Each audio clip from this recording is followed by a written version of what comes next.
Welcome to the Nurture Small Business Podcast. I'm your host, Denise Cagan, president of the DCA Virtual Business Support. At DCA, we believe in small businesses and the families they support. Learn more at dcavirtual.com.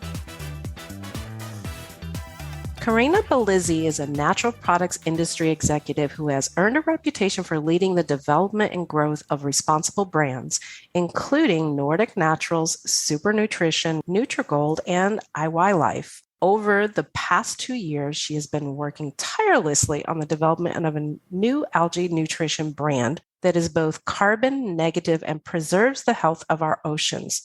This is Orlo Nutrition. Orlo launches in the spring of this year with 3 flagship products from algae. Karina is also a mom of 2 young boys, a rescuer of animals, champion of the underdog, and an avid podcaster. She launched her first show, Care More, Be Better, to share the stories of inspired individuals and conscious companies. It now ranks in the top 2.5% of all podcasts globally. Welcome to the show, Karina. Thanks so much for having me. I am super impressed. Top 2.5% of all podcasts globally. So that's just amazing. And I know we're going to do something special and talk all about podcasts. So I'm going to just hand out kudos right there. Okay. Well, thank you. It was actually a surprise to me somewhat. A friend of mine was looking at listen notes and said, "Did you know that you were in the top 5%?" And then that was the first 6 months. And then I kept on track of it from there and found that by 9 months, I'd reached 2.5%. So that just meant that I was reaching a global audience, that people are listening around the globe. And since it is global topics where I'm talking about social impact and sustainability, regenerating Earth and our social systems and our businesses, it really is hitting with people in Singapore and in Germany and in the UK. And so I love that. Most of my audience is in the US, of course, because I think that's the case for most of us. But I'm also connecting with people around the globe. And it's just been a very inspiring process. And you speak French fluently, correct? Maybe. And I understand you've done some archaeological digs in France as well as Central California. Tell me about that. Yeah, well, this is a passion of mine. I grew up wanting to not only be an archaeologist, I really wanted to be Indiana Jones. And so it ultimately developed from, the very, very young age to just being really interested in cultures around the globe and differences of people and wanting to travel and see the world. And then also just being intensely curious about what it was like before the written word. And so what I'm really, really interested in when it comes to archaeology is prehistory and what the material that's left behind can tell us about how we've changed over time. And the reality is, as a species, we're still very much the same kind of group-driven, socially dynamic species that we were 30,000 years ago. We've just morphed and changed our environment so much over time that I think we forget that. So did this happen to spark your interest in the nutrition and health arena? That's also something that's a little bit more lifelong because I grew up in a community that was very focused on health and nutrition. I was born on a hippie commune and spent my first few years that way. I mean, we farmed a lot of our own food. I remember distinctly my mother walking a goat into the kitchen in the morning and milking it for milk for my cereal in the morning. So it's just these sorts of things that not a lot of us experience today. So I've just always been very connected to food.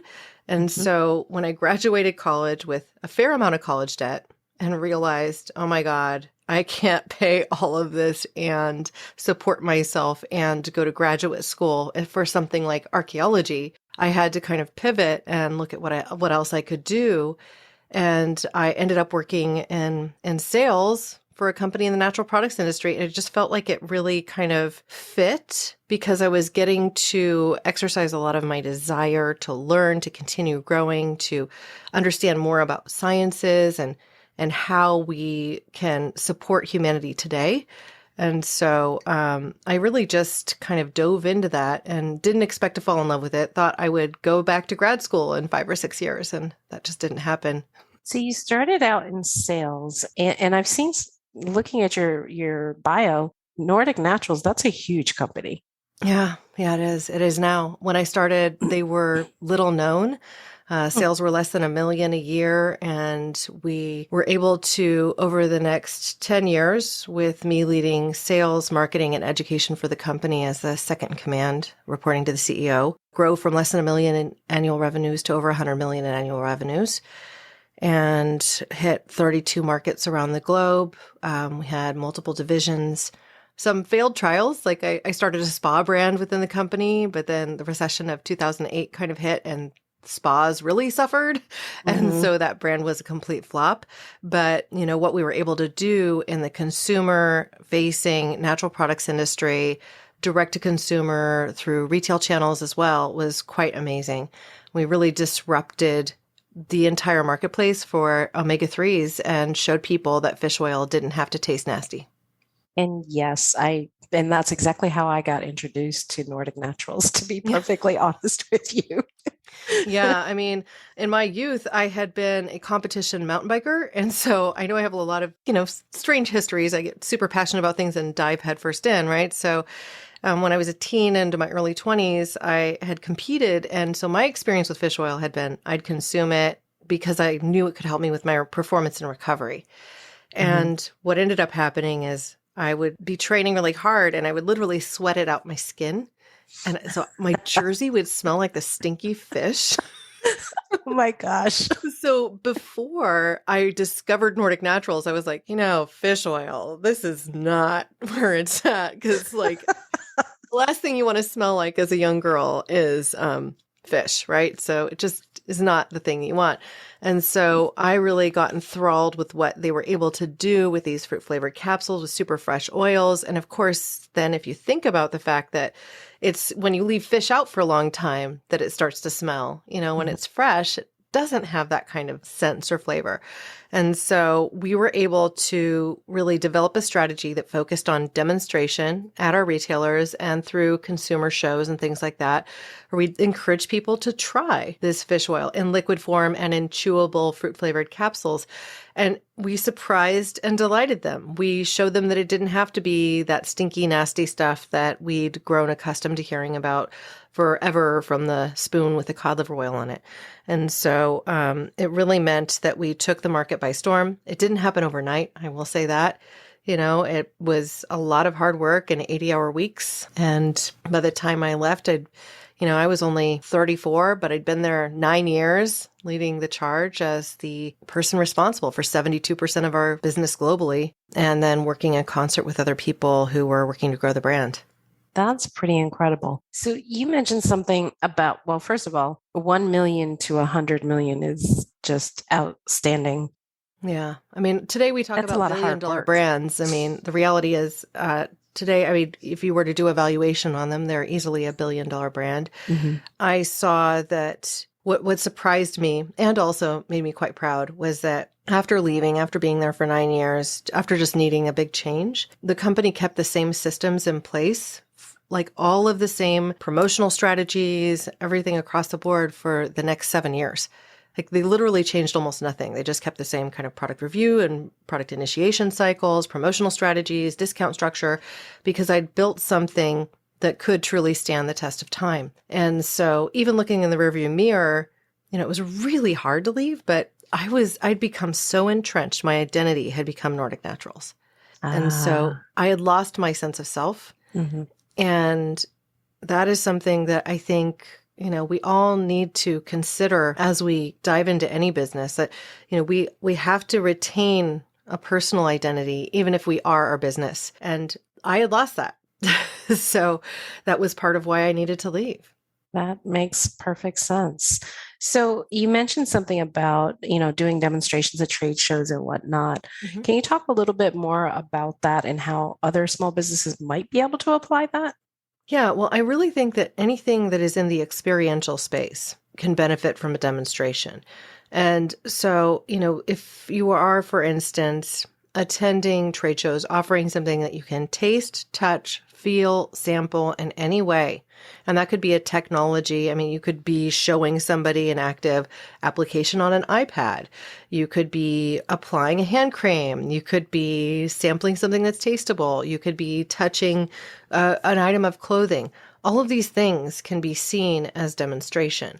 And so one of the things that I like to remind people of is that companies like Vitamix wouldn't see the success that they see today if they weren't doing demonstrations at places like Costco or doing those events on TV to kind of show people how it can be used. Demonstration is critical to actually show people how a product can be used and the benefits that they can see from it. And there's something about that person-to-person connection when you're in person that drives an impact and that actually makes people build an emotional connection to the brand because they're establishing a relationship with an individual who's supporting the product. And so if you are looking to build your product or your services through some sort of a demonstration, I would just counsel people to really think about the importance of training, making sure that your message is really tight, because if that person is a poor representation of the brand, or if they're not stating the key message again and again, then suddenly, the effort kind of falls flat. So there does have to be some time and attention applied to this training and fact finding of what's working and what isn't on a consistent basis. But if you have one thing that you're going to throw marketing dollars at, if it is something that is experiential in any way, throw it at demonstration. And that could look like trade show attendance. It could look like having a little kiosk or a little, table at a retail store. It could look like, standing in front of an event and showcasing your wares. I mean, think about the Red Bull little trucks that would go around. Mm-hmm. These were demonstration vehicles as well. They were both branding on the outside of the vehicles. They were cute. They got people's attention. And then they would sample their wares at any number of events. So where I'm located in Richmond, there is, they call it an RVA Big Market that happens Saturday morning. It's a mashup of food truck rally, crafter maker market, and fresh market. What am I trying to say? Anyways, fresh foods and vegetables. Okay. Mm-hmm. So I went there. I love going there because there's like literally everything. I can get, Shea soap if I want it. I can get ground lamb if I want it from the farmer. So it's all in one place and I can eat breakfast at the food truck. So there's this little Irish bakery there and he samples. They have them everything cut out in advance, small little cubes. And basically he just takes tongs and drops it into your hand, doesn't touch you whatsoever. But he's like, boop, you want to try this one? And he gets me every single time. Yeah. Buy something from them. I worked for somebody who built his company starting at farmers markets, and that's Hugo Saavedra, who had a company called Hugo Naturals and now has one called Savvy Naturals. He was on Shark Tank, so if people watch that, they might have seen him there with the Savvy Naturals brand. But what he would do is build these beautiful displays of all the handcrafted soaps that he made and then integrate a lot of plants, right? So go to the Osh or whatever and Orchard Hardware Supply and pick up a bunch of plants and make it part of the display. So much so that you just had this visual spectacular, right?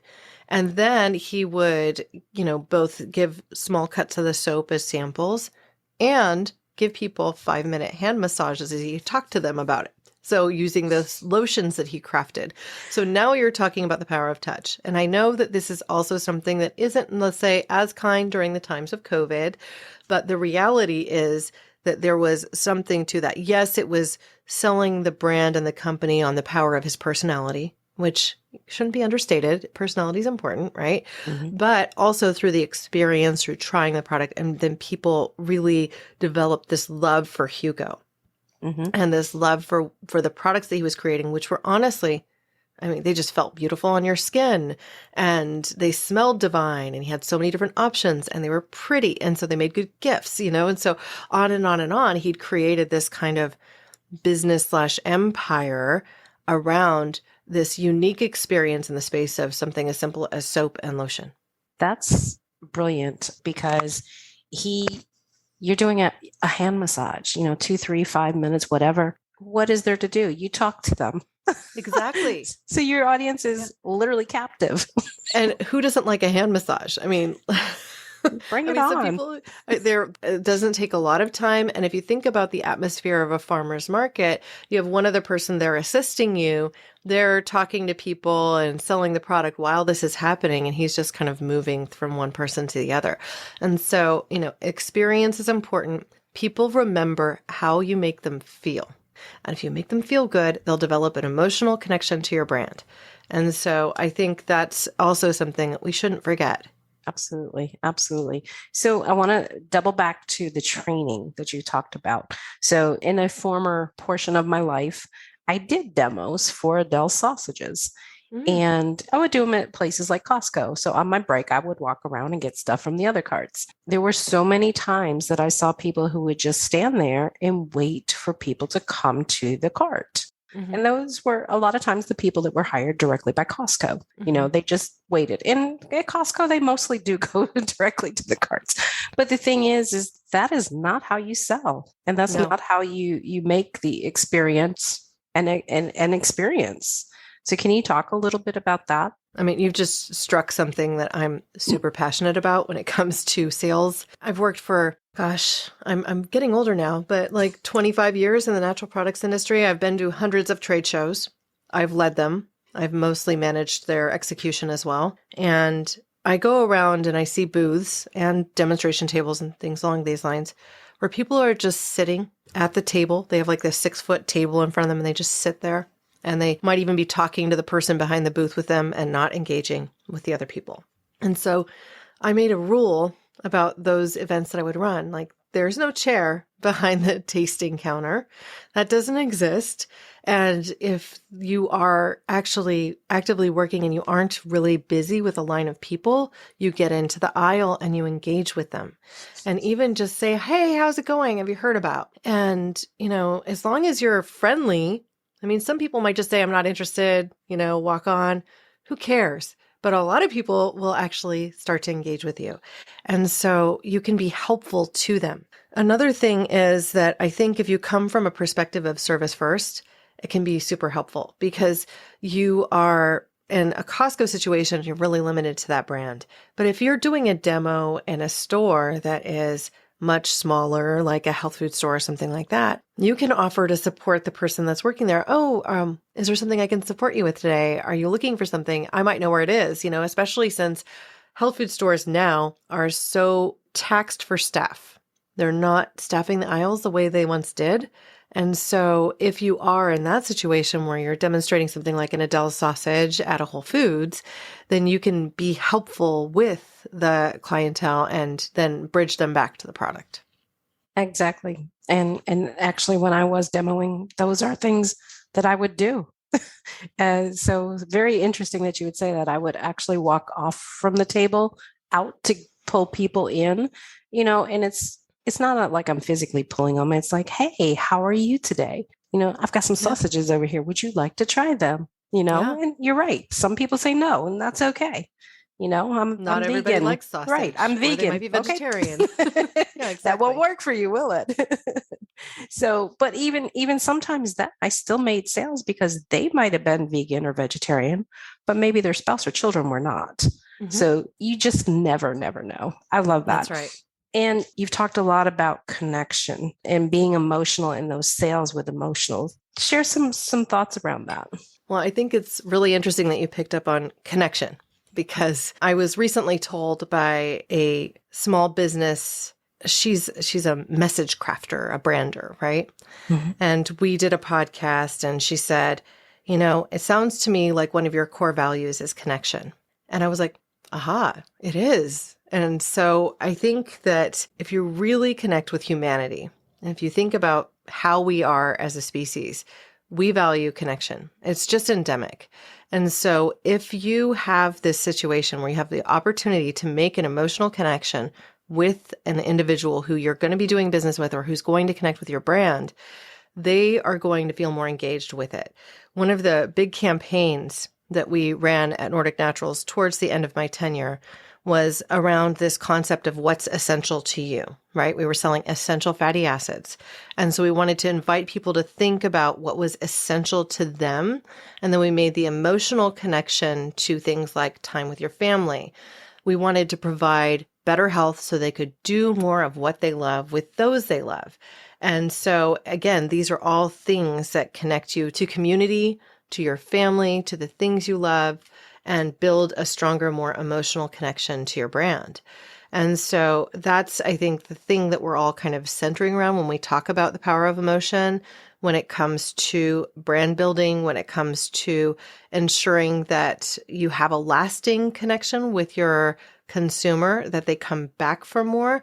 Because as we all know, the kind of flywheel that spins in support of a brand, word of mouth is one of the most powerful things. And if people are emotionally connected to brand, they go, oh, well, but I just love Nordic Naturals, as for example, as opposed to a brand that might just be selling on, this is an omega-3, it's got 600 milligrams of EPA and DHA, blah, right? Well, that falls a little flat. If we think about Simon Sinek and his important work and helping people kind of discover what their mission statements really should be to communicate from an emotional perspective, he has what he calls that golden circle, right? Where you start with why, then you go to how, then you go to what. So if you think about a campaign, like you're working to build to help support this kind of emotional intention, you start with why, you get to a campaign that will typically develop an emotional connection with your customer. So that's the great, for instance, with what's essential to you. We were working to build a lasting connection through inviting them to think about what was essential to them, because what was essential to us was to essentially provide, and I've said essential far too many times. That's what happens when I start talking about essential fatty acids, but to provide a product that could help them do more of what they love with those they love for many more years, to correct the global omega-3 deficiency so people could reach their optimal health. And so all of those things, I think, reflect positively on that emotional connection. And we were doing so with intention, thinking about the messaging, thinking about what we were working to do, and starting with that why. I love that. And starting with the why, the intention, and part of the how, I feel strongly, is listening. And that means clearing the clutter out of your head. And this is something I totally have to work at all the time, is like, what is the next thing I'm going to ask Karina? So I have to constantly work at, staying and listening to you so that I can respond to you and ask more intelligent questions, things that'll bring value to the listeners. Mm-hmm. I have a really hard time with that. And I think a lot of business owners truly do, because we're tasked with so many things. Our brains are going in, I said yesterday was a good day. I'm only going in 15 directions. The day before that, it felt like 100, Well, it's hard sometimes to align because you have so many priorities, especially if you're working to build a small business. You have to shift that hat rather rapidly and move from one project to another, or one task to another. That's part of the excitement of it too. That's part of why I love working for smaller businesses, and why once you reach 100 million and the business is chugging, you're like, okay, I'm bored now. And so you were bored and you started Orlo Nutrition. Well, that wasn't exactly the path. I mean, there's been some wandering around. I mean, I left Nordic Naturals and immediately went to volunteer at a horse farm that one of my friends ran, and I broke colts. Now, we don't use broke, it's started. I started some colts. I was teaching horses to be ridden for a few months, working 7 a.m. to 7 p.m. And then for the gift of my time was getting really great training and 3-day eventing with my horse. And so, I really needed a reset. And since then, I have worked for a variety of brands in more of a contractor capacity to help develop and grow companies. So I've worked for a really long time to help these smaller companies benefit from all of my experience, and ultimately have shifted from wanting to work in more animal-based products to something more in the algae space, because I'm very, very concerned for the health of our planet as we head forward. And I see problems of warming oceans and the acidity of our oceans, the fact that so much carbon is sunk into them now that essentially the acidity profile is changing, which changes the flora of our oceans, which means that coral reefs are dying. I mean, it's a very complex and intricate problem. And so I've been working for the last 5 years, roughly, mostly in the algae space. And I'm really working to help commercialize human nutrition from omega-3s. I'm presently working on a full-time contract with Vaxa Technologies, and they have this amazing plant house in Iceland that is being leveraged to essentially harness the power of this amazing plant, the first plant that existed on our planet, algae, and ultimately develop omega-3s, proteins, other things that we can harness from this algae, extracts of spirulina to support our health and immunity, and ultimately build something that is more sustainable, regenerative, and that can even be carbon negative. And so we are launching a brand this May called Orlo Nutrition, and it's available directly on our website as well as, of course, through our social platforms. And yeah, the launch should be the first week of May. We're super excited. It's been something that's a long time coming and a project that I've been working on for roughly a year and a half at this point. So, a couple of questions just kind of came to mind. Carbon negative. Can you tell our listeners what that means? So, as you might already understand, because we've all been taught about things like carbon calculators by British Petroleum, who has since relabeled themselves Beyond. At any rate, your carbon footprint is related to how much carbon you emit as a company, and that is factored in a variety of ways. Ultimately, emissions are going to happen every time you breathe. You breathe, you're releasing carbon dioxide into the atmosphere. You manufacture a product, you drive a car, you're releasing carbon. You're releasing other greenhouse gases as well. I mean, there are many that exist that you can't necessarily draw down from the atmosphere. But if you're looking at something like algae actually produces more than 50% of the oxygen that we breathe. It eats carbon. It essentially consumes carbon to release oxygen. Now, these are algae that are grown photosynthetically, of course. There are other algae that are grown via fermentation in vats that aren't using the power of photosynthesis. But I'm speaking, for all intents and purposes, of things like seaweed, microalgae that grows in ponds, all sorts of macroalgae as well. And ultimately, because you feed them carbon, they emit oxygen, right? And what we're doing in Iceland is we are partnered with a variety of companies, but we actually are co-located with a thermonuclear plant that is creating green energy. They have some carbon waste. We take their carbon waste, we feed it to the algae. The algae is producing oxygen. And so for every bottle of product that we sell, or every 1 month supply, I should say, we are actually responsible for 1.1 kilograms of carbon emissions not emitted, 110 pelagic fish not taken from the ocean. And so you're getting the power of the nutrients from this algae in a circular economic way where we're able to continue using the same water, continue using carbon that is being emitted by a power plant as the nature of their business, and then at the same time producing something that can be very healthy for people and support life. I just love that. And I know you hear a lot of conversation about sustainable business. What advice would you give to small business owners? You know, what one thing can we do that, you know, it may not be a bit as big as what you're talking about, of course, but what can we do that will ultimately lend to less greenhouse gases going out? Well, there are a number of things that we can do. And I recently made a big change in how I run my finances to support a more ecologically friendly process going forward. And so this is just something I'll share as a learning point for all of you. I bank with Chase, or I had banked with Chase.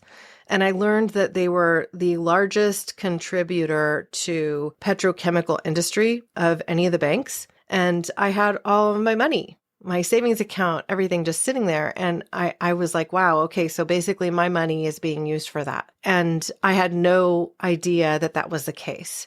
And so I made the choice to pivot and take my funds and put them in a different bank that was more responsible.